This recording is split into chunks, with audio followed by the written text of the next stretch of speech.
this amazing place. So let's go in and see what's about to happen. Join me today at 10 a.m. Central Standard Time for my guest, Chef Anthony of the Atlanta Breakfast Club. He will be talking about culture, collaborations, and community. All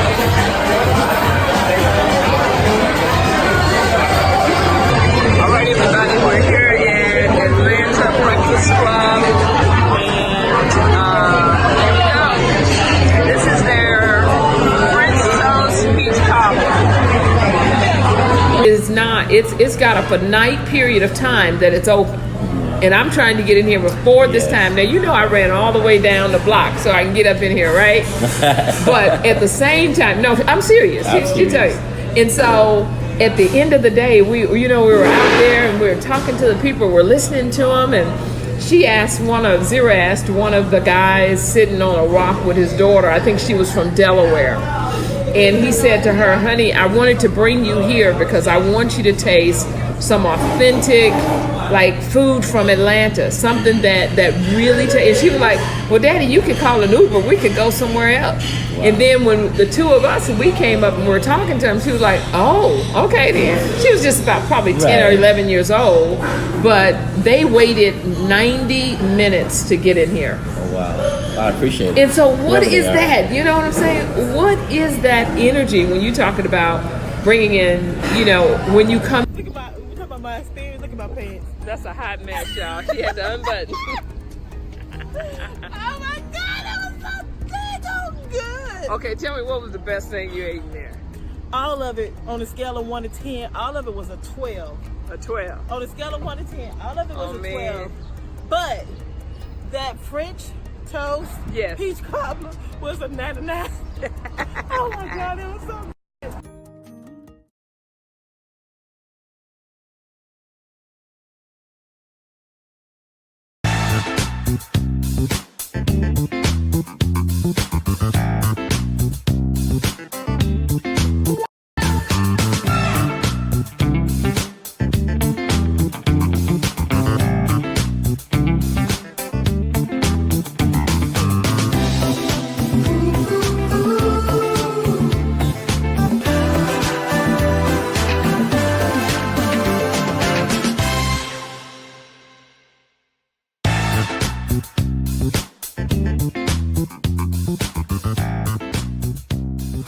Hey everybody, this is Anna McCoy. You're watching Anna Live. Thank you so much for joining me here at the Atlanta Southern Breakfast Club. And let me tell you, I've already had my experience.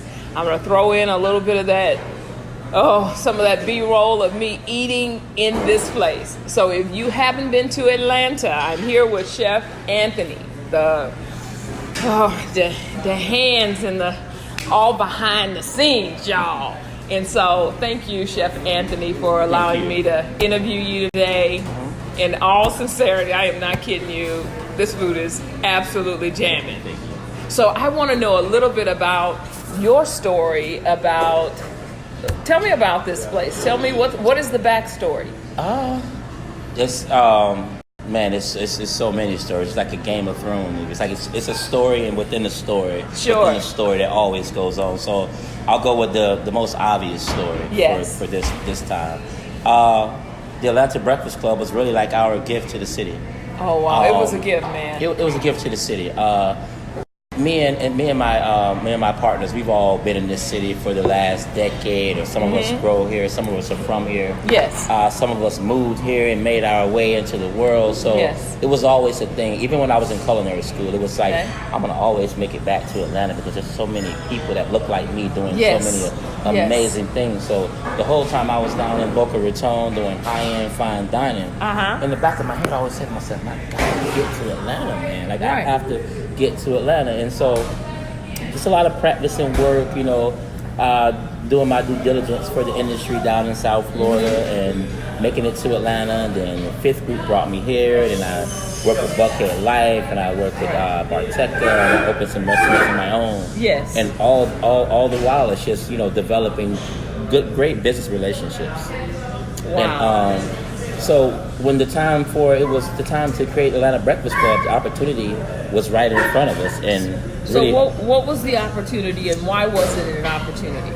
It's just I've been doing restaurant consulting for so long. I do a lot of ghost writing for a lot of restaurants. I do menu consults. I do team building. Okay. A lot of people don't know that, but most places in the city, I've had something to kind of do with their development. So so when it was time for us to do it for ourselves, it was like, if I could kill myself in this industry for someone else, why not do it for yourself? Why not do it for yourself? So from being in these different executive groups, from different food groups, I'm like, wow, I think we can kind of just copy and improve here, because you can't. One thing they always lack is culture. Yes. Culture. I'm like, damn. So I guess that's what we want up.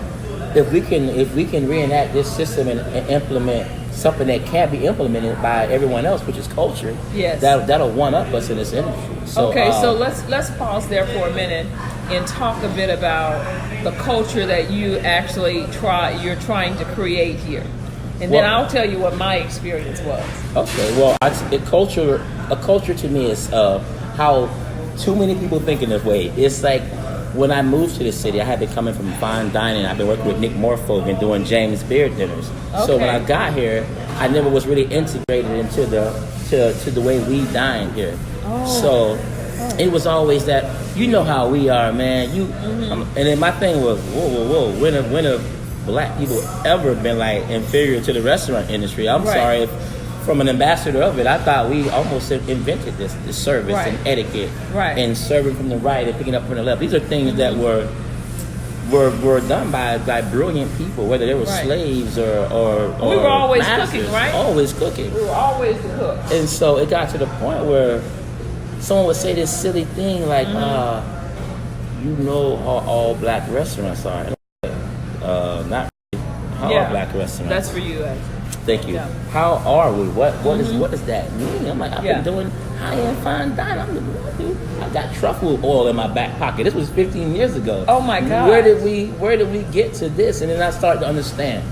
There's a system, man, that goes on. And we're not here to play that whole game, but what we do at Atlanta Breakfast Club is it behooves me to do something, because I've been educated in a way in this industry that a lot of people haven't had the opportunity. It doesn't make me better. Right. I just had the opportunity to get that type of education. And once we got here, we realized that sometimes I'm the first black face you see when you come to Atlanta.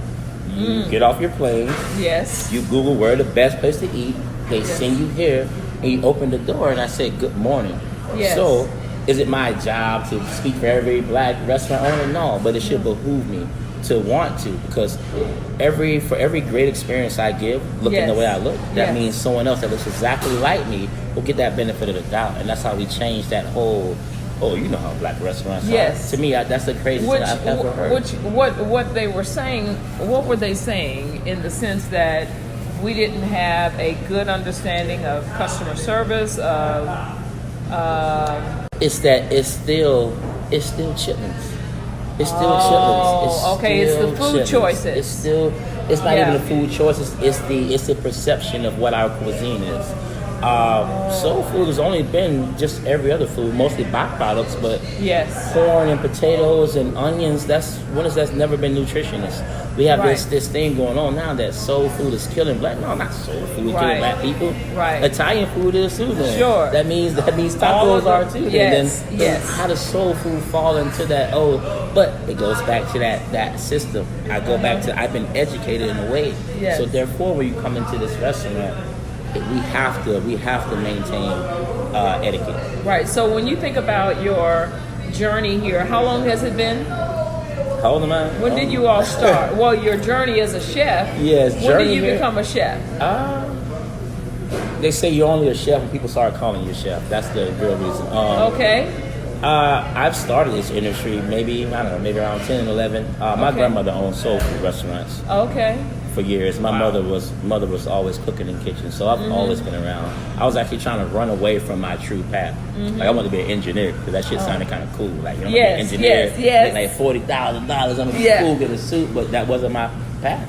So did you go to school here in Atlanta? No, but kind of. I remember coming to the DeVry one time just because I wanted to get out of my mom's Oh house. my gosh! Wait. My friend, when I started here, I actually went to Spelman College. Right. And when I started here, my roommate, we had to stay at the theology seminary or the dorm space there, and she was going to DeVry. And I was like, DeVry, what is that? Right? So, but anyway, I think DeVry, it's still around now, right? I'm not sure. I mean, I was only there for like 4 weeks. And you quit? I mean, not quit. They kind of just make you leave when you don't show up. You know, that's how school is. Stop playing. But because of that, it pushed me to do something else, which was to move back home to the country. Yes. And where are you from? Apalachicola, Florida. Where? Apalachicola. Oh, Florida. wow. Yeah. So, okay, because I actually lived in Fort Lauderdale by the sea, Florida. I was a professional at that time, so okay, right right I'm on. from Houston, Texas. Right on. So I still live in Boca Raton too. So I'm here. I lived there too. Okay, cool. For about a year before I bought a house on Lauderdale Lake. So you probably know where that is. So similar. Yes. Okay, yes. cool. Okay, cool. Kind of I the love same it. then. I love it, man. I love it. All right then. What was the last question? I'm sorry. So the next question is then, how long have you been a chef? Or consulting in this space? Now, I don't know, a couple decades now. Wow. A couple decades. 20 years. Yeah. And so you started the Atlanta Southern Breakfast Club about 4 years ago? Yes, ma'am. All right, so tell me about this journey. How did that actually, I'm always interested in like the deal. How did this happen? How did this location happen? Was it another restaurant here? Was it? Okay. That was, It was actually called the Atlanta Breakfast Club before we got here. Okay. It was like this red and yellowy, dingy diner. Yes. Well, I had done some consulting for the owner of the restaurant. Okay. Prior. And so he had got to the point where it became another man's trash, another man's treasure. Yes. He's like, well, I don't really want it. Not that he didn't appreciate it, but he's like, well, I have a business. Yes. This is a business that I don't have time to put the proper work into it. So it's to the point where, what do you mean you don't want this? Well, I'm like, well, shit, I'll take it. He's like, really? I'm like, yeah, I'll take it. We're in a hole. Yeah, this is cool, whatever. Yeah. So at that moment, I left the world that I was working in, corporate, and say, I'm gonna jump out of this plane, man. I got my parachute. Yes. So we assembled maybe 3 or 4 guys and tried to work with whatever crew we had, and it's just been my main objective was to scramble eggs for a year straight, and that was always the way I would show the young management team here. Wait a minute, let's talk about that. Wait a minute, scramble eggs for what? A year straight, a whole year straight, like every single day. Come in and work the egg station every day. You? Yeah, of course. Got cook. Scramble eggs. Absolutely. Okay, so tell me about that strategy. Well, what it does is it shows the type of dedication that you have to put in. Nobody's gonna work harder than me. I own the place. Right. Who the hell is gonna come in here and work harder than you? Right. But when we get to that point where it's time to work, and I'll never take advantage of you. If I do, I'm sorry, and let's work it out. But there's going to come a time you're going to need that type of endurance. Whether it's for cooking eggs or selling cars or writing books or whatever, you're going to need that type of endurance in anything in life. Yes. So that was my way to show that to my young managers. Well, my young managers became general managers. Then now they become district managers. It's not me. It's just I've been allowed to be put in place to be assisting the thing that works. That goes round and round. So you have more than one location? Yes, ma'am. How many? As of now, we have 4 locations. We have a coffee shop in South Buckhead. Yes. We have this location. We are opening our chicken and waffle concept. We're about 45 days out. Chicken and waffle? Just chicken and waffle? Chicken and waffle and nitro coffee. We've actually we partnered with some people, great group of people, Phoenix Roasters. Okay. And now we co-brand the same. So okay. So we'll have Atlanta Southern Breakfast Club or Atlanta Breakfast Club coffee? It'll be Atlanta. We call it ABC Chicken and Waffles, which is like a playoff. Oh, yeah. Because the amount of people that come just for chicken and waffles, man, we have a concept. And we literally have so many people that just want a chicken and waffle. Move out the way, go get your own building. Because it makes sense, right? Tell me why it makes sense. Come on, because let me tell you. This show is all about educating inspiring, equipping the entrepreneurial journey. And so when I have the opportunity to speak to people like you who are actually doing this and making this happen, we love to share tips and tools with our audience. So when you think about, I already know, but tell me why you made a business decision to open up just a chicken and waffles. It was a demand for it. It was more opportunity. It allowed me to hire 60 more people, 60 more families. So that's my thought process. Type of chef I am. I can do anything. I can do ice sculptures. I can do Asian cuisine, Adriatic, Italian. I've been classically trained for most of my life. So it's not about what's the most exquisite dish Chef Anthony can come up with. Right. What's going to be the most progressive thing to come up with? Because if you really understand that, we're in Auburn Avenue. And what does that mean? Because, the audience, people will see this from all over the world. Of Dr. King, man. That man's still buried down the street. And it's still one of the worst districts in Atlanta, Georgia. How does that happen? How does that happen? How does a Nobel Peace Prize winner be buried next to a garbage can? But we're not going to get into that. What I'm figuring out is what do I do to channel that energy differently? What I can do is I can put one restaurant, not 1,000. I can put one restaurant that's a seed. And that'll grow into what Auburn needs to be. In that space. Because to us, Auburn is a garden. Yes. It's so funny because Raven calls it the Garden of Auburn. Oh, okay. And if we could tear this whole thing down and reap it and sow it, what would our businesses look like? What would our restaurants look like? What would our people look like? What would we look like if we really focused on what the real issue was? So that's chicken and waffles have to say that in a bite. Yes. It's a lot of words for a bite. Sure. So when we design this building, when we do the menu, the coffee, the way it looks, the people that come in, it has to show progression. It has to have one foot in the past to show respect, but one foot in the future to show where we're going. Imagine if Dr. King was alive right now in the city. He be in here, man. He be in here eating. Yeah, he be in here. He be in here eating. He'd probably say, damn, y'all should probably sweep up Auburn though too. Yes. Just saying. Only because we're buried down the street. Yes. And I just think it's just, when are we all going to do something about that situation? Yes. Either we do something about it or complain about what they did to it. Yes. That's the only two things. You can go gentrify ourselves if that's the word everybody's scared of. Yes. Or you can watch it go because that gentrification is a part of life. Like people, we're talking about seeds, and I think about germination. Like when people think people thinking about all the fires in California, they're burning down forests. That's God's natural purpose, to burn, to grow more things. That's how the volcanoes only erupt, so there's more land. Yes. This is where we all live in the same ecosystem. I'm just doing my part by doing the food the right way in the restaurants. Yes. You have your part. You have your part. We all have our part. Well, Chef Anthony, I'm like, that is like amazing. Well, so ABC Chicken and Waffles. Yes. In furthering the brand of Atlanta Breakfast Club. So you say you have two more. Are they Atlanta Breakfast Clubs like this one? Well, we have one that we're building now. It's our corporate office. It's something called Good Food and Company. Okay. And that is going to be my gift to the people that deserve a better chef, because a lot of the people I work with now have never even worked with me back when I did fine dining. Yes. They think I'm a breakfast guy. Not like really, but of course. What I want to do for our staff is to show them what you really can do when you really got your shit together. Wow. Now let's get into this real. Now that we fixed the problem of etiquette of how to take care of each other. Yes. Now let's nourish each other. Well, let's go organic, sustainable. That's real art. Let's make food to keep people alive. Yes. And cook it. Well, this is so interesting because even when we came in on a few days or yesterday, and this was on the weekend crowd, and I posted, I said, I hear the sound of money. And primarily because there were just so many people. This sounds like money to me, right? Like cha-ching, cha-ching, cha-ching, but not cha-ching in the sense, but when you can create a vision and a dream, right? And people actually transact with you. This is amazing. Thank you. And it wasn't, the food was really great. And even we were able to capture and talk to some of your guests that were coming in. And we were asking them, why are you waiting for this?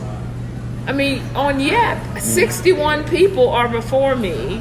And I am waiting to get into this restaurant, which, by the way, is not. It's got a finite period of time that it's open. And I'm trying to get in here before this time. Now, you know I ran all the way down the block so I can get up in here, right? But at the same time, no, I'm serious. He tell you.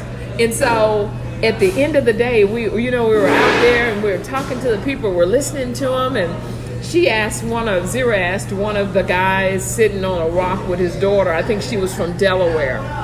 And he said to her, honey, I wanted to bring you here because I want you to taste some authentic, like, food from Atlanta, something that really and she was like, well, Daddy, you could call an Uber, we could go somewhere else. Wow. And then when the two of us, we came up and we were talking to him, she was like, oh, okay then. She was just about probably 10 or 11 years old, but they waited 90 minutes to get in here. Oh, wow. I appreciate it. And so what is that? You know what I'm saying? What is that energy when you're talking about bringing in, when you come in? And I told her, I wrote on my, I think it was maybe on Instagram, I said, I feel like I'm in my grandma's kitchen, right? I can see that. And for several reasons. When we look around, I see the red chairs, the metal chairs. You remember, everybody had to have, and in grandma's house, one of these little chairs with the little steps that flip down. Do you remember those? I do remember that. Okay. And so when you think about when I was like, wow. And then there was something else I noticed too. I noticed the synergy of your team. The way they were moving, like Kelsey was walking through, he was walking through and he was unassuming, but he was walking through and he was making sure, and he had, there was a system, and then they would bring food out and then they would hand it to the next person or the next, everybody was paying attention because there were so many people. And if I was here, another person, just like a relay, that's what it was like. And so they were kind of moving around, but I could sense just a synergy. And then of course, Gwen did you good. Miss Gwen, that's my girl. Look, she did you good. Miss Gwen did you good. And let me tell you how well she did. And I felt like I wanted to record her because she did so well. She took the time, and even though it was busy in here, and people were moving around, right? And Miss Gwen, we had never been here before, so she took a moment, and I said, I do this podcast and I do this live show. Is it okay if we tape here? And she's like, yeah. And I said, we want to order a little bit of different things, 2 or 3 different things. She said, oh, if you'd like to do that, I have half orders. Now that was really important because we were thinking about, we got to get all these meals, right?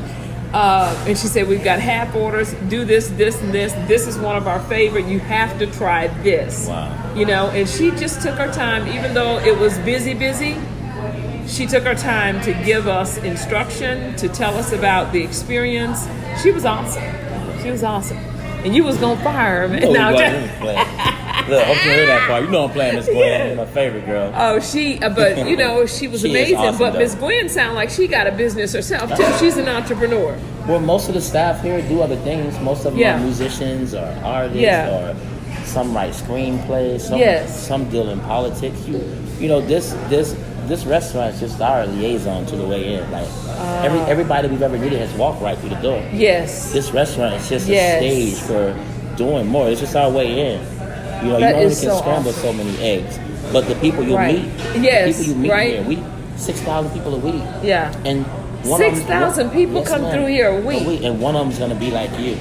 And that can tell 60,000 people. Yes. So even more reason we always have to be on our P's and Q's. Well, let me tell you, and I want to say thank you, and certainly to those that are listening, thank you for just taking care of us yesterday, feeding us. You fed us today. One of my give backs is we're boosting this. We're boosting this to, I don't know, you're probably maybe 45,000, just from a boost. Mm-hmm. I was saying and we were talking about if we're eating here, we're recycling, right? Right. I was willing to pay whatever was necessary.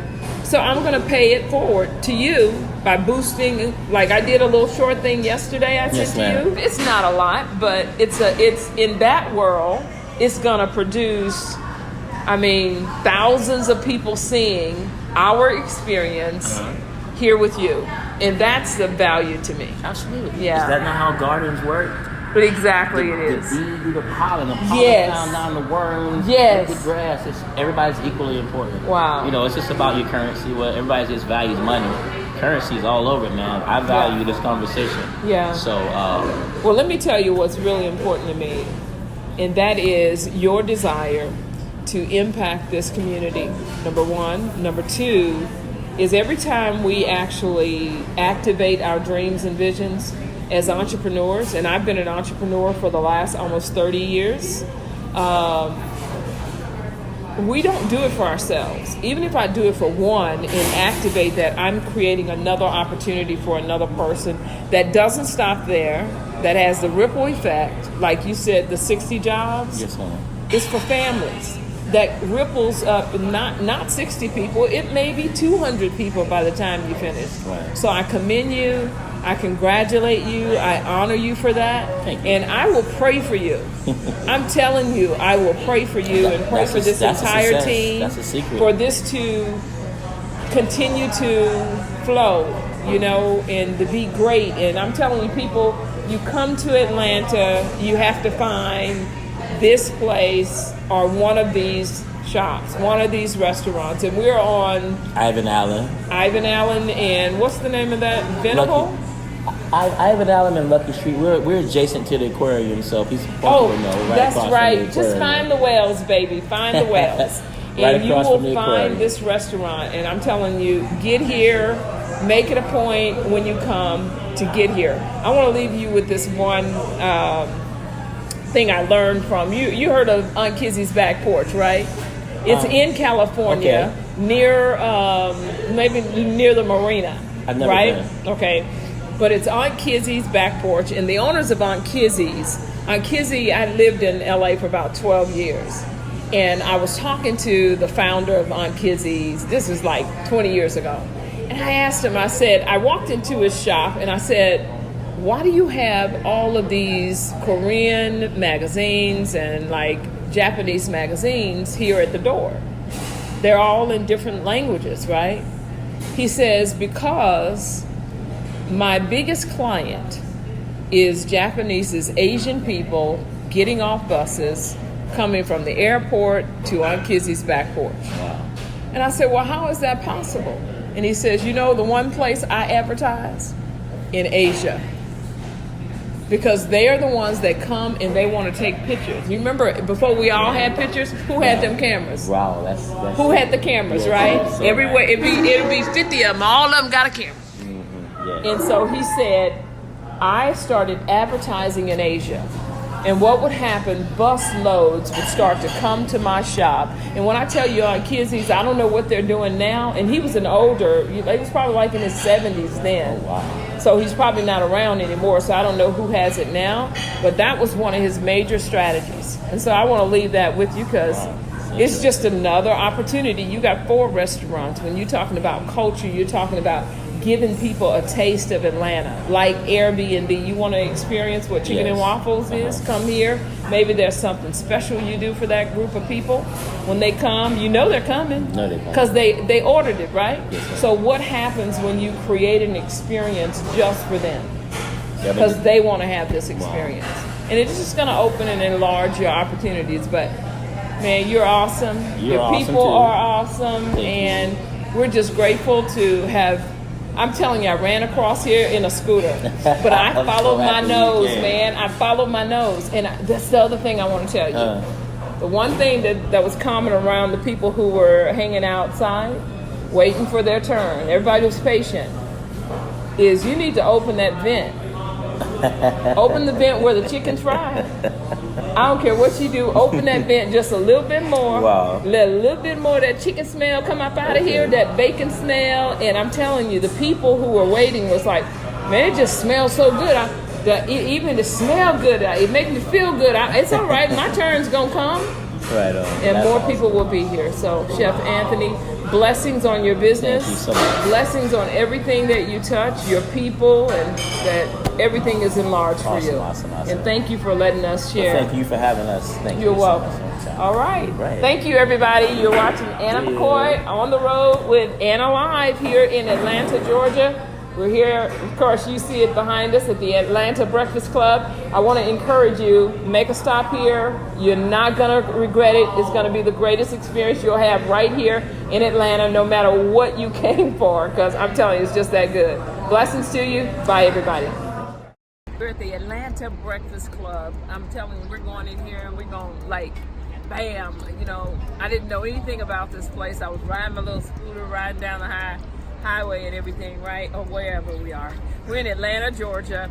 And I was like, what's that smell? Just following my nose. And it led me right here to this amazing place.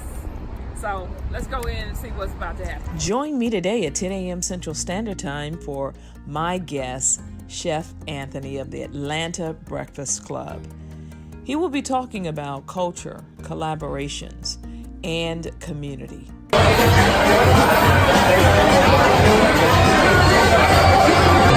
right, everybody, we're here at Atlanta Breakfast Club, and this is their French toast peach cobbler. It's not. It's got a finite period of time that it's open. And I'm trying to get in here before this time. Now, I ran all the way down the block so I can get up in here, right? But at the same time, no, I'm serious. You tell you. And so at the end of the day, we were out there and we were talking to the people, we're listening to them, and Zira asked one of the guys sitting on a rock with his daughter, I think she was from Delaware, and he said to her, honey, I wanted to bring you here because I want you to taste some authentic food from Atlanta, something that really and she was like, well, Daddy, you could call an Uber, we could go somewhere else. Wow. And then when the two of us, we came up and we were talking to him, she was like, oh, okay then. She was just about probably 10 or 11 years old, but they waited 90 minutes to get in here. Oh, wow. I appreciate it. And so what is that? You know what I'm saying? What is that energy when you're talking about bringing in, when you come? We're talking about my experience. Look at my pants. That's a hot mess, y'all. She had to unbutton. Oh my God, that was so good. Okay, tell me, what was the best thing you ate in there? All of it, on a scale of 1 to 10, all of it was a 12. A 12. On a scale of 1 to 10, all of it was a 12. But that French toast peach cobbler was a 99. Oh my God, it was so good.